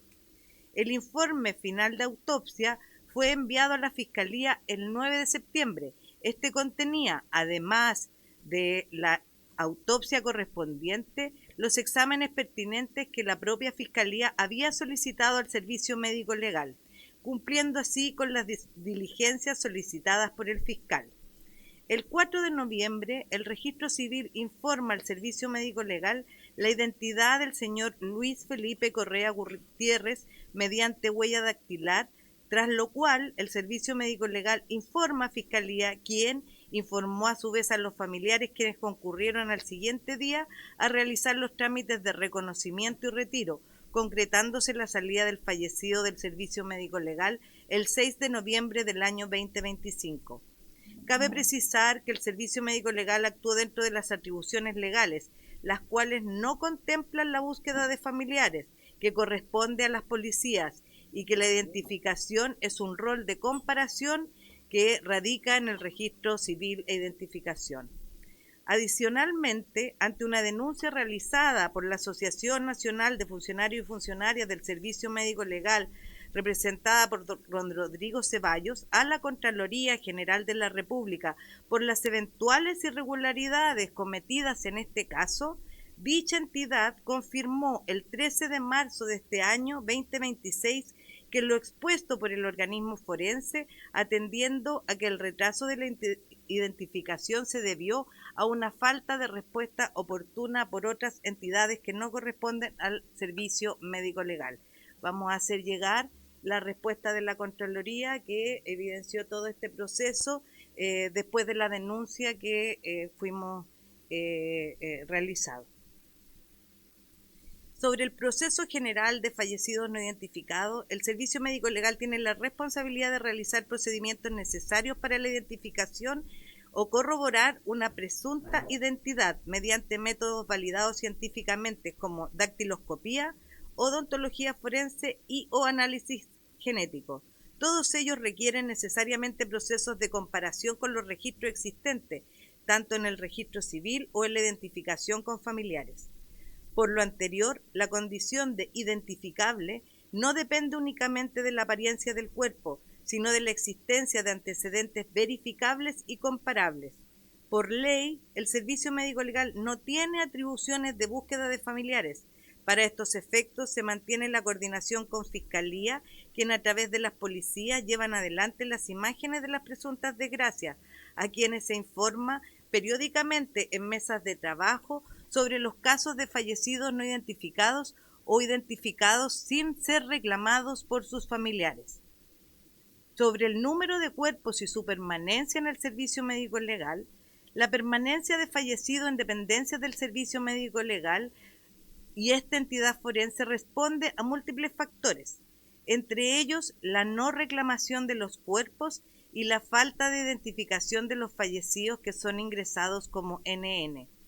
El Servicio Médico Legal no puede disponer unilateralmente de los cuerpos, ya que actúa bajo la instrucción del Ministerio Público. Es por ello que ambas instituciones trabajan coordinadamente para que los procesos de inhumación sigan conforme a la normativa vigente. Debemos decir que estos procesos han ido en aumento y se estableció una mesa de trabajo en la que actúa tanto la Fiscalía como el Registro Civil, como las policías, el Servicio Médico Legal y el Ministerio de Relaciones Exteriores fue convocado a esta mesa de trabajo porque tenemos también un aumento de algunos fallecidos identificados, pero que no han podido ser retirados por distintos problemas consulares que tenemos como país, lo que ha impedido esa salida. Y por lo tanto eso ha ido en aumento de los fallecidos que permanecen en el Servicio Médico Legal y que no tienen una autorización de inhumación por parte de la Fiscalía.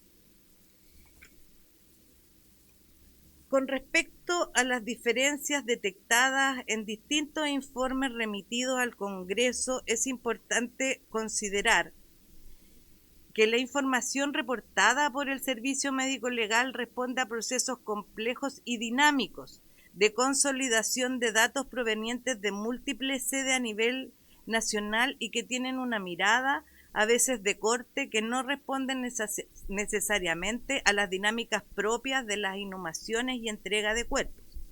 En cumplimiento con lo establecido en la Ley de Presupuestos del Sector Público, el Servicio Médico Legal informa semestralmente a la Comisión Especial Mixta de Presupuesto lo establecido en su glosa número 6, tiempo de permanencia de los cuerpos no reclamados y catalogados NN en las sedes a lo largo del país, con el propósito de contribuir a la gestión de los procesos de identificación y o inhumación cuando corresponda.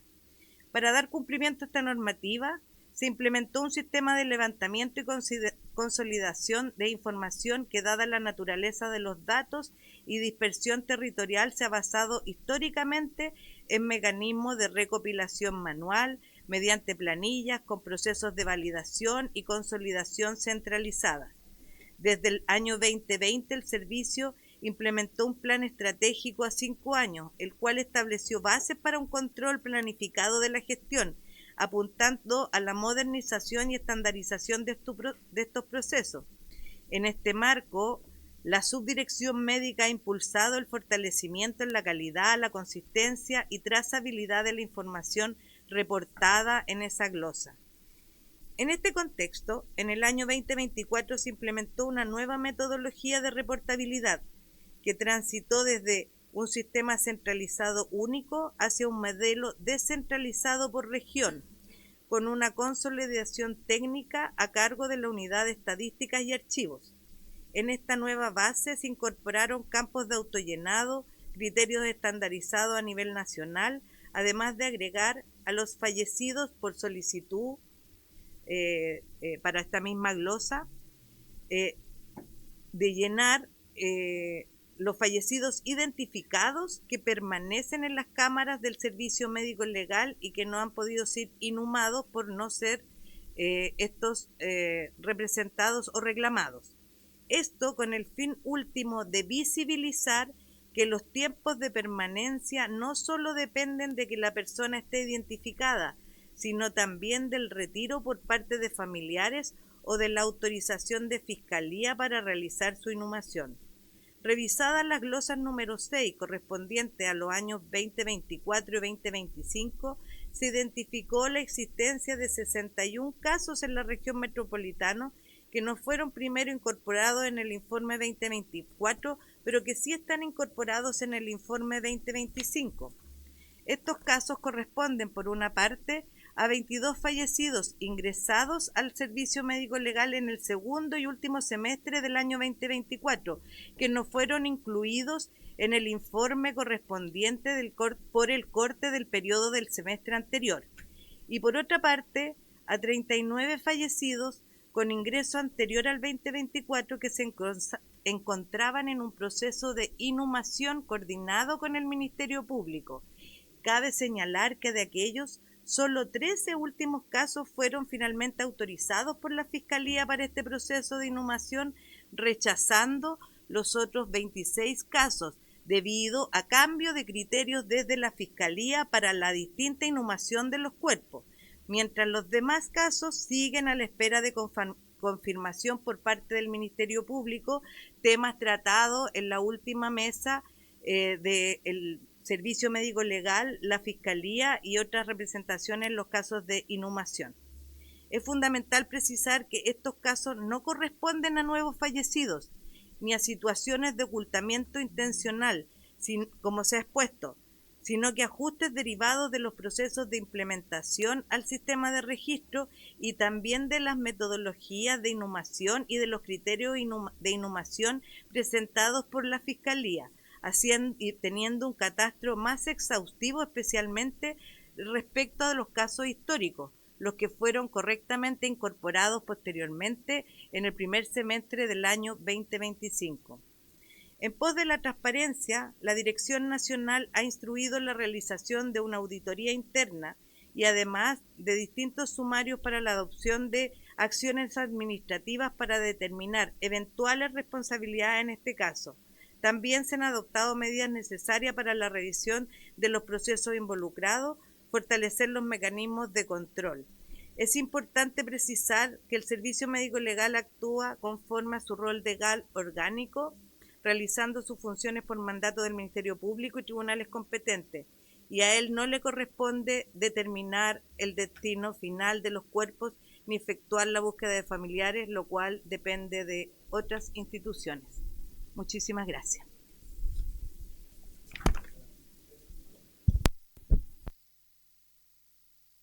Sí, gracias a usted. No sé si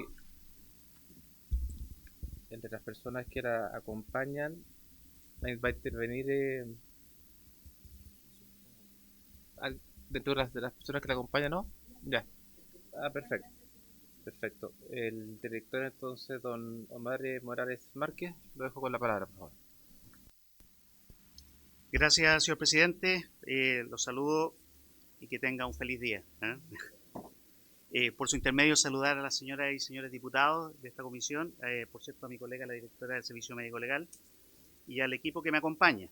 Quiero partir precisando, presidente, que la labor del Servicio de Registro Civil e Identificación es claramente establecida en nuestra ley orgánica, que establece que justamente la gran fortaleza del sistema de identificación en Chile está dada por su labor registral.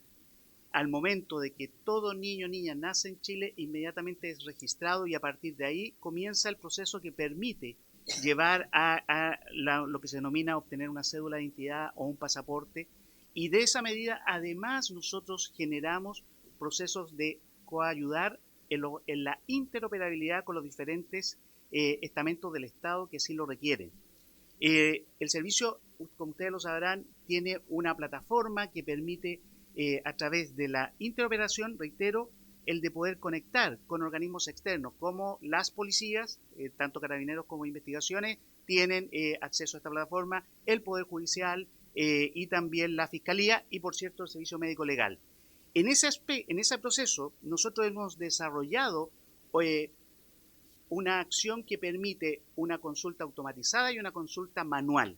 A ese respecto, le quiero pedir al jefe de identificación, a don Mauricio González, que pueda, si usted lo autoriza por su intermedio, señor presidente, pueda dar cuenta cómo funciona el procedimiento y efectivamente los efectos que esto tiene. Don Mauricio, para adelante, por favor. Sí. Buenas tardes. Por su intermedio también a todos los honorables diputados y diputadas. En relación al proceso, a los procesos de interconexión que tiene el Servicio de Registro Civil, funciona a través de servicio a tercero. Los servicios a tercero es información que se pone a disposición del Estado a través de un convenio donde se tiene acceso a la información de nuestras bases, es decir, la información que ya ha sido registrada en los procesos propios y que son de competencia del servicio, es decir, nacimiento, matrimonio y defunción, pero también la cédula de identidad y los pasaportes.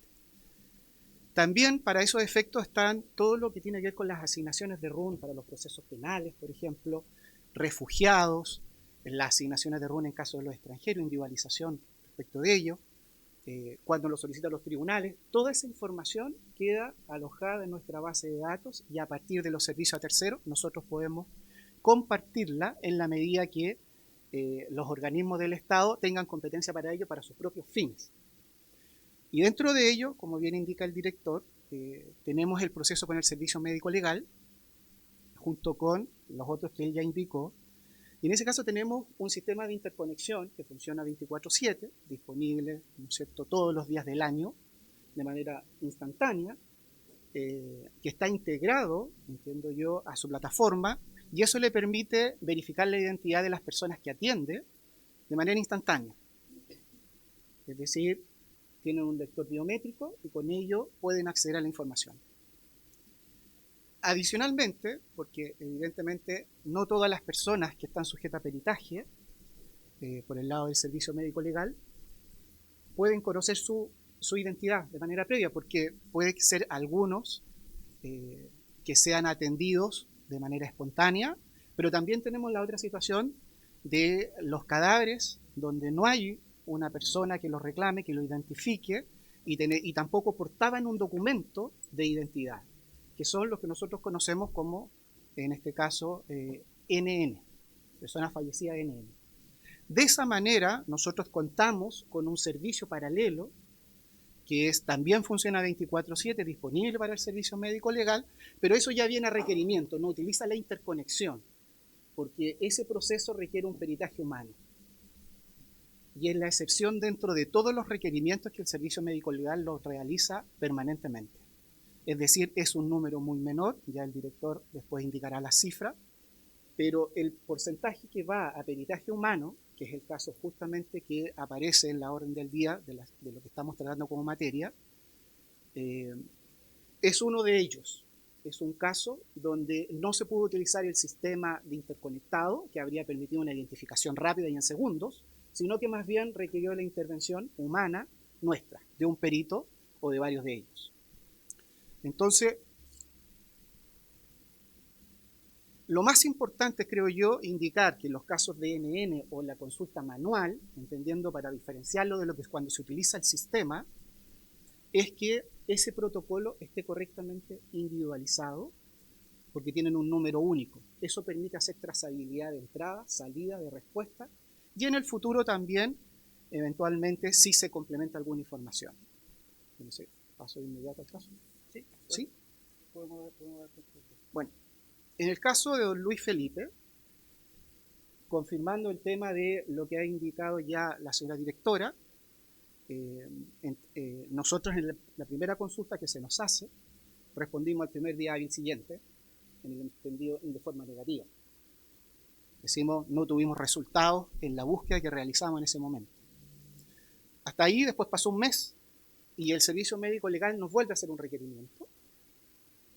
Pero en este requerimiento que nos hace nuevo, no, en ningún momento nos indica que corresponde a un proceso previamente ya enviado, sino que se envía solamente como un protocolo NN, como si nunca se hubiera investigado. ¿Eso qué es lo que hace? ¿O qué es lo que ocurre en la práctica? Que nos obliga a iniciar una investigación desde cero. ¿Sí? Si hubiera sido de otra manera, nosotros habríamos considerado y habríamos buscado los antecedentes previos para verificar si nos estaban mandando la misma decadactilar, por ejemplo, la misma toma, o es una nueva que presenta mejores características, por ejemplo, de las impresiones dactilares, lo que permite realizar una investigación y obtener un resultado diferente.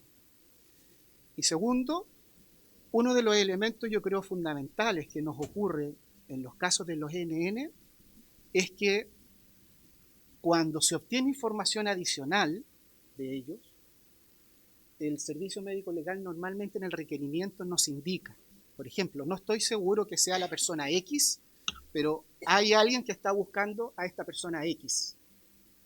Y eso, ¿qué es lo que nos permite a nosotros? No investigar contra los millones de impresiones dactilares que tenemos porque es un NN, sino que más bien nos vamos al preciso dato que nos entrega la institución a objeto de cotejar si corresponde o no corresponde. Esto es una práctica habitual, no es algo excepcional. Normalmente cuando se reclaman cuerpos en las sedes, se nos indica a nosotros, mire señor, este NN que en algún minuto quizás le enviamos de esa manera el protocolo, estos son los datos nuevos que tengo, por favor, cotéjenlos. Bueno, esa situación en este caso puntual nunca ocurrió. Eso generó que nuestra investigación se dilatara más de lo que hubiéramos querido, en el caso puntual, y el día 4 de noviembre, cuando ya tuvimos todos los resultados y confirmamos que las impresiones dactilares correspondían a don Luis Felipe, nosotros lo informamos de inmediato al Servicio Médico Legal. Entonces, creo y quiero hacer énfasis en eso de que, dado de que la materia más compleja que existe desde el punto de vista de la identificación son los NN cuando no hay ningún dato, nada. Porque eventualmente puede corresponder a extranjeros que nunca se registraron y no necesariamente a partir de la premisa de que siempre es un chileno y ese chileno debiera estar registrado en nuestra base de datos. Entonces, por eso que muchos NN no tienen resultados, porque no están registrados. Ya sea porque han vivido muchos años en Chile y tal vez en algún accidente, en alguna situación puntual, ellos perdieron la vida y ahí nos preguntan, ¿tiene usted cómo establecer? Y el director ya adelantó que eso pasa por los procesos de cedulación o bien asignación de RUN que nos piden el Poder Judicial o el Ministerio Público. Si no está en ninguna de esas condiciones, la verdad que nosotros no lo tenemos en nuestra base de datos Y cualquiera que pueda consultar por ellas también en el sistema interconectado no va a obtener resultados respecto de ello.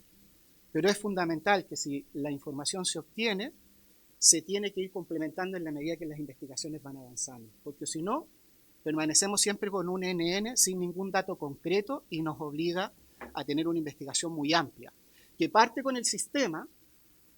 Después tenemos otro sistema informático que es un tanto más policial, técnicamente hablando, es decir, que nosotros podemos trabajar ya no con las 10 impresiones, sino que solo con una de ellas, incluso con un trozo de ellas, un trocito, que es una latente.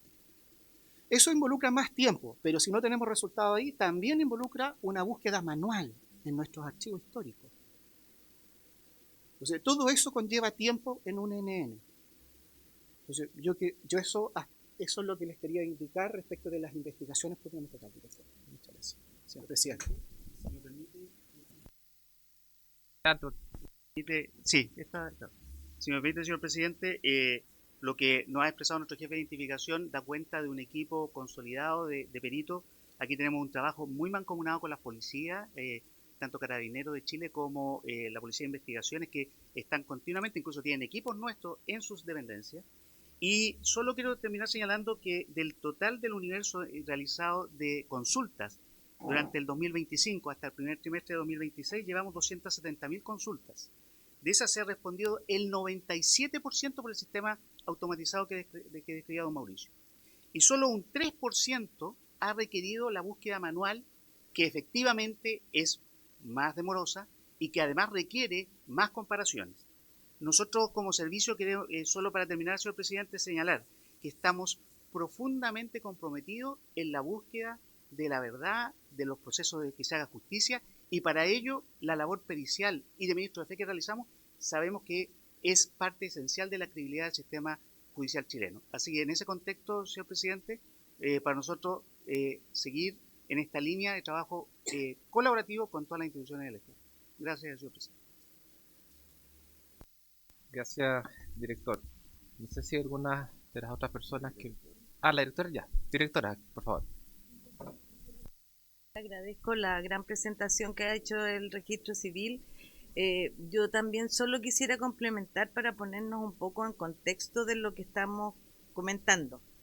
Efectivamente, yo diría que más del 98% de las identificaciones que hace el servicio, o sea, que se hace desde el servicio médico legal a través del registro civil, se hace a través del sistema biométrico.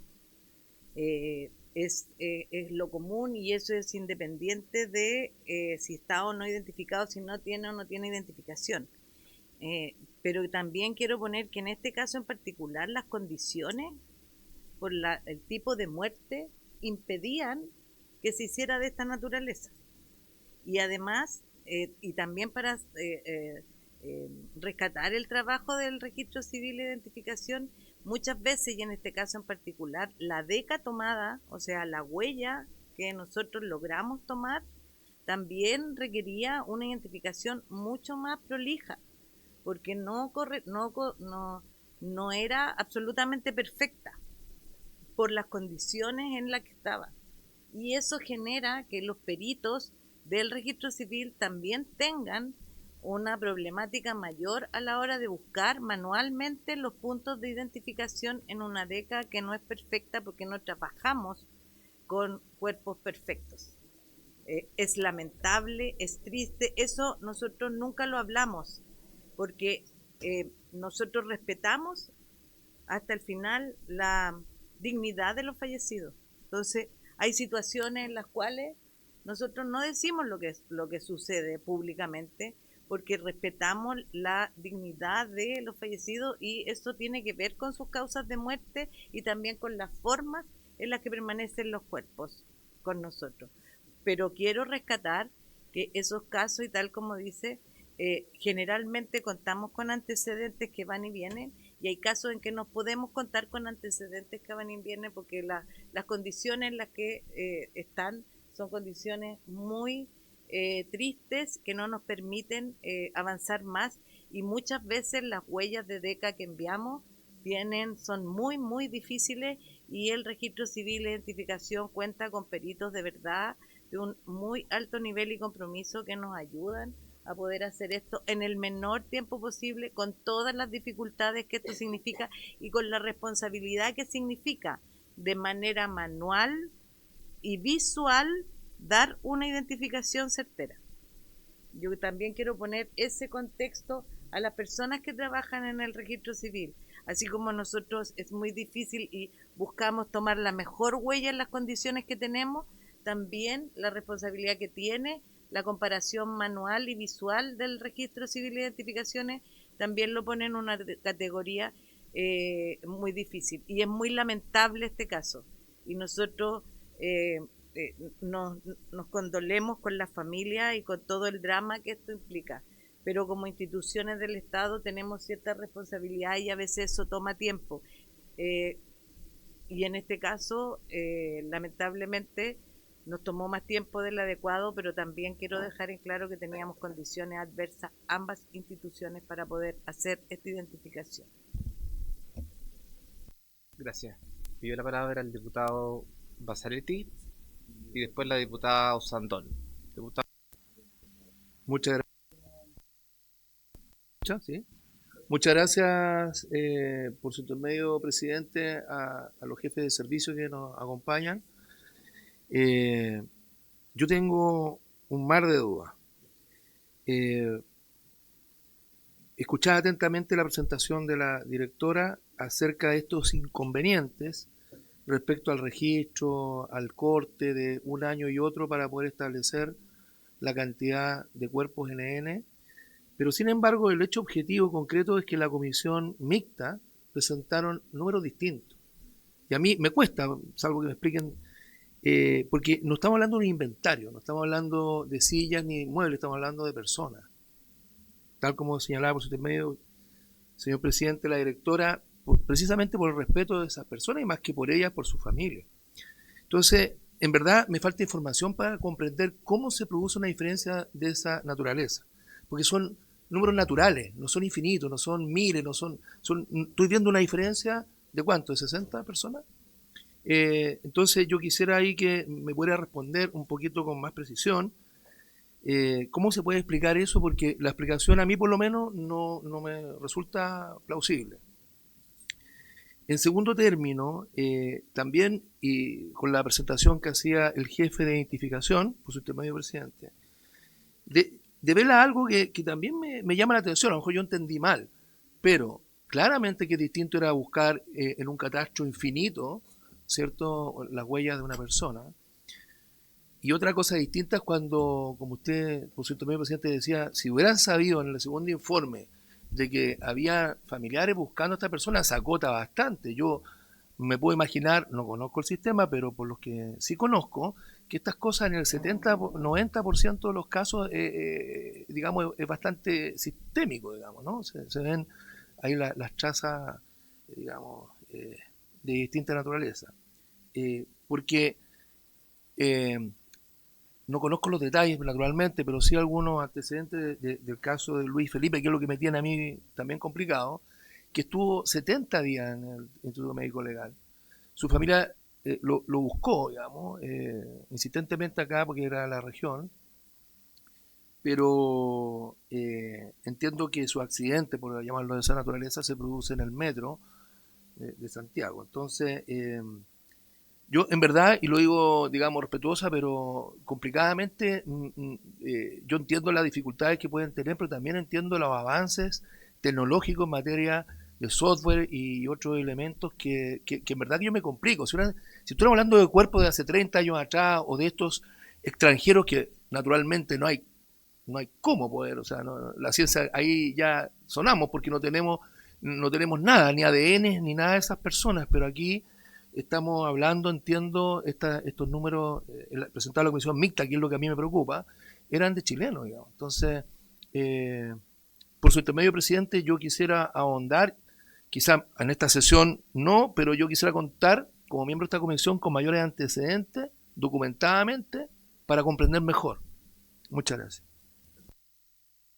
Gracias, diputado. Diputado Sandón. Presidente, bueno, saludar a los invitados. Solo también alguna experiencia, alguna comisión investigadora antigua, donde vimos también que el servicio médico legal es difícil que sea competitivo, independiente que hoy día exista la tecnología mucho porque no tienen mucho presupuesto y además están regidos por una ley donde los sueldos no lo hacen ni siquiera que sean competitivos con el sistema público. Entonces es muy difícil tener peritos o gente especializada y es una cosa que entre todos deberíamos tratar de resolver porque están como entrampados. Yo creo que hacen bastante con lo poco que tienen porque no son competitivos ni siquiera con el sistema público. O sea, los médicos se van y los que terminan siendo expertos terminan en otro. Son años para que vayan subiendo los escalafones y los sueldos son muy bajos. Entonces, es un tema, pero es un tema aparte. Yo quería hacer preguntas justamente por las cantidades, pues el registro civil dice que tiene un 98% más o menos de respuestas positivas. No sé si eso conversa con la cantidad de personas que hablaba el reportaje, ¿ya? De cuerpos que estaban. Claramente uno no puede saber si una persona es extranjera o no extranjera hasta que tenga alguna base de datos, ¿no? Pero un 98% debería responder a un 98% lo otro. Eso es lo que entonces no daría para el reportaje, por decirlo así, ¿no? Y otra cosa, el registro civil dice que a veces el servicio médico no le avisa o le avisó tardíamente de que está una persona o X y la estaban buscando. ¿Quién le informa al servicio médico legal que se está buscando a alguien? Porque yo me imagino la naturaleza de usted no es investigativa, sino que absolutamente, voy a ponerla en la orden médica, ¿no? ¿Qué le avisa? ¿Se enteraron por la prensa que estaban buscando a una persona o es fiscalía o alguien avisa para que usted a la vez avisen? Porque lo lógico tal vez sería que otra institucionalidad tuviera en alerta al registro civil que están buscando a ciertas personas. No sé, estoy tratando de armar un mono. Y la pregunta, ¿cómo estamos en términos de eficiencia con comparaciones internacionales? Si bien me refiero en términos de porcentaje, ¿ah? Con la experiencia que ustedes tienen en otros países, lo mismo el servicio médico legal y el registro civil. Y esto es una pregunta bien al voleo, yo sé que es delicada, pero no pensando en los casos de desaparición forzosa, ¿no? Que tanto nos duele en Chile, pero hay personas que desaparecen fuera del periodo, ¿no es cierto?, de la dictadura militar, ¿no es cierto?, son posteriores, que al final, ¿cuántos años se quedan? Y no existirá tal vez que un convenio marco, no tengo idea, con otros países acá, que pasado cierta cantidad de años se puede dejar un registro, pero que la persona sencillamente, puede ser una locura lo que estoy diciendo, ¿no?, se incinere, ¿no?, para que se mantenga en caso de que alguien el día de mañana la recupere, pero sabiendo que tiene ciertas características genéticas, para ver si el día de mañana se puede. Porque cuando termina este proceso, una persona puede que que no la buscaron, al que no la buscaron, no sé, en 1 año, 2 años, 3 años, me imagino que ya no la van a buscar nunca más dentro de las personas que, quiero hacer la salvedad, que están fuera del periodo que hemos conversado tantas veces en esta comisión. Lo digo yo bien ignorantemente desde un punto de vista higiénico, de salud, de acumulación, y que tal vez fue lo que produjo y causó impacto a las personas que decidieron hacer ese reportaje. Pero como no conocen la materia completa, no saben realmente exactamente todo lo que sucede y cuál es el proceso, pero en algún minuto puede una persona, un cuerpo estar ahí 30 años, 20 años, 50 años, no llega un minuto donde digamos aquí esta persona se incinera y si bien no sabemos el nombre, pero sabemos su condición genética. Eso. Gracias, presidente. Sí, diputados, diputadas, yo quiero hacer una propuesta. Quedan 8 minutos y por respeto a nuestros invitados, pues también quiero preguntarles si es posible que puedan concurrir el próximo miércoles. Quiere preguntar el diputado Celedón, quiere preguntar la diputada Pizarro. Tenemos que fijar la tabla del próximo miércoles, no vamos a alcanzar de aquí a las 5. Entonces, podríamos fijar si ustedes pueden concurrir el próximo miércoles de manera inmediata en tabla la concurrencia de ustedes el próximo miércoles y además asistencia, no sé si hay un director o directora de la CONADI para justamente ver el tema que vimos en el punto número 1, que fue la duda que teníamos en relación a la comunidad indígena Coya Pai Ote. Entonces yo fijaría esos 2 puntos de tabla partiendo por ustedes y después con el director o la directora de CONADI. ¿Podrían ustedes venir el próximo miércoles y así poder hacer las preguntas y poder ustedes contestarlas con mayor calma, con mayor tiempo? Y hacemos puntos varios también. Pero en todo caso sigamos con las preguntas hasta que sean las 5, digamos. ¿Le tocaba a quién es? Diputada Pizarra, por favor. ¿No era Roberto? Gracias. Sí, lo que pasa que yo, presidente, yo quiero expresar mi preocupación respecto a estos reportajes. A rato me parecen un poco irresponsables y voy a explicar por qué. Yo, por desgracia, he tenido que conocer mucho el trabajo del Servicio Médico Legal. Errores en la identificación de patio 29, distintos momentos de errores de identificación. Y si hay algo que he aprendido es que el Servicio Médico Legal, para decirlo en sencillo, no se manda solo. Tiene que actuar en función de un ministro juez que lo mandate a identificar y que lo mandate después a entregar estas osamentas. Yo lo que entiendo de lo que se dice acá y que trabaja de manera muy cercana con el Servicio de Registro Civil. ¿Sabe por qué me interesa mucho que quizás, como les vamos a invitar la próxima semana, ambos nos traigan una breve minuta de los pasos a seguir en estos procesos de identificación? ¿Por qué lo digo? De ambos. Mire, yo también muy niña tuve que vivir el caso Lonquén, donde a los campesinos los tomaron y los tiraron a una fosa común sin ninguna orden. Entonces, eso no lo podemos relativizar. El seguimiento de cuerpos u osamentas después, que tienen que tener ciertos protocolos, porque si finalmente esto termina en que el médico legal, después de no sé cuánto tiempo, se puede deshacer, entre comillas, de estos cuerpos, sobre todo con una migración que no tenemos registrada, a mí me parece muy complejo.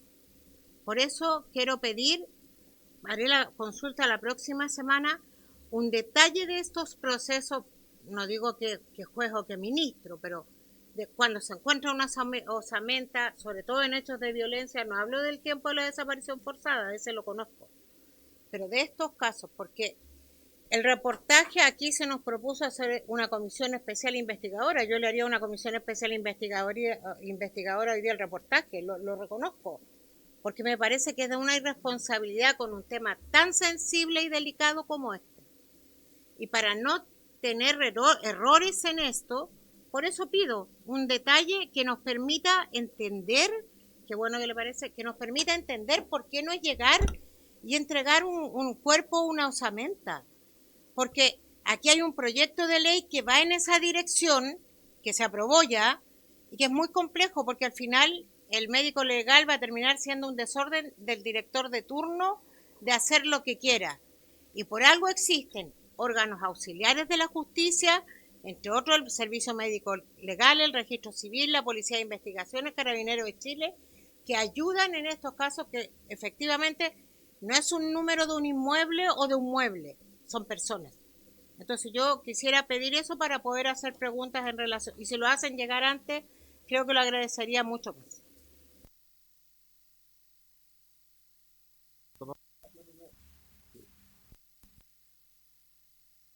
Quiero tomar ese acuerdo de inmediato y también el acuerdo del diputado Basarenti, que también pide unos antecedentes.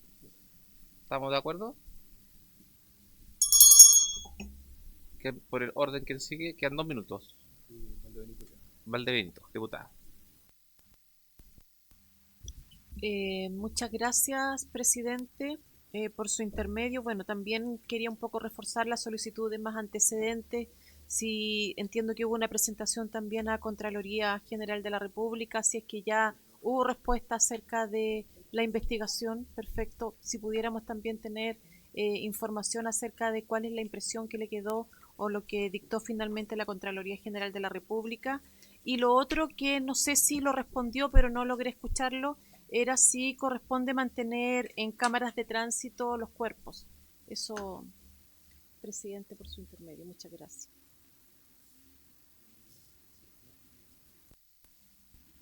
Se toma el acuerdo también en cuanto a si puede traer el informe de Contraloría y poder explicar en detalle el contenido de este y lo de las cámaras de tránsito también.